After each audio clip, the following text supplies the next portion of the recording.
people, welcome back to my channel. If you're new here, thank you so much for tapping on this video. If you're not and you're a returning subscriber, much love. Thank you for coming back to each and every upload.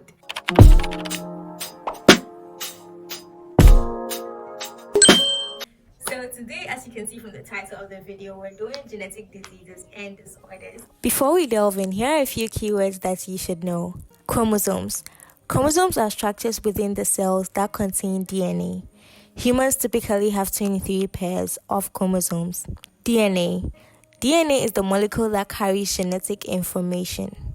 A gene is a segment of DNA located on a chromosome, and it contains the instructions for making proteins. Genotype refers to the genetic makeup of an individual, including all of their genes. It influences traits and can be passed down from parents to offspring. Now let's get into the video. Genetic diseases are diseases that affect an individual's DNA. These diseases are inherited, meaning that they are gotten from the parents of the individual. These abnormalities can range from a single gene mutation, complex changes in multiple genes, or the entire chromosomes. In this video, you're going to delve into 3 different types of genetic disorders. The first of which is single gene disorders, which is also called monogenic disorders. This stems from mutation from one single gene on the individual's chromosome. Examples of these is Huntington's disease, sickle cell disease, Tay-Sachs syndrome, cystic fibrosis, etc. Secondly, we have multifactorial disorders or complex diseases. They involve mutations in multiple genes, and they're often coupled with environmental factors. These disorders are diabetes, heart disease, asthma, etc. The last of these are chromosomal disorders. Chromosomal disorders result from structural changes in the individual's chromosome. These structural changes involve deletions, duplications, translocations, and examples of these chromosomal disorders are Klinefelter syndrome, Down syndrome, Turner syndrome, and Crick-Shaw syndrome. I'm going to throw more light on one of the single gene mutations, which is sickle cell. I took you on a merry-go-round and brought you back to the place that I wanted you to be. So, if you're not new to this channel, you would know that we talk about sickle cell disease a lot, and I have other videos concerning sickle cell. One which is a conversation with the Fatima Oyawiye, and the second, managing crisis in sickle cell disease. Today, we're spicing things up a bit. First of all, do you know your genotype? Oh, wait, let me run it back. Do you know what genotype is in the first place? Today, we're going to talk about myths and facts about sickle cell disease. Number 1 myth is sickle cell is contagious. Where did you hear that from?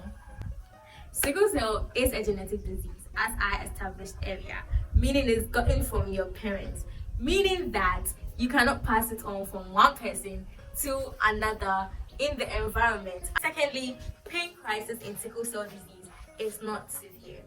I'm sure this myth was generated by one of those Ghanaian healthcare workers in the public sectors. My apologies. But sickle cell crisis is severe, and these crises occur because red blood cells have not been able to flow well through the joints, and this causes very, very severe crisis. People undergoing sickle cell crisis may or may not be admitted 80% of the time. These crises can be managed with strong pain medications like diclofenac, morphine, or even tramadol. Lastly, that there is no cure for sickle cell disease, and that people with sickle cell disease cannot live a long and healthy life. This myth is going to be debunked with the fact that, first of all, there are medications in the system to help manage sickle cell. One of such is hydroxyurea medication. Also, there can be frequent blood transfusions for people with sickle cell disease to be able to manage their crisis. There's also stem cell transplantation to help prevent the production of more sickled red blood cells. Additionally, gene therapy is an emerging area of research which is showing prominent results for sickle cell disease. If you have any thoughts, confusions, or questions, you can place them in the comment section and I'll be sure to address them accordingly. Also, sickle cell disease can be eradicated within a few years to come. It starts with you. Go and check your genotype before you fall in love. Thank you very much for watching. Don't forget to like, comment, and subscribe, and stay tuned for more health, Christian, lifestyle, and vlogs. See you. Bye-bye.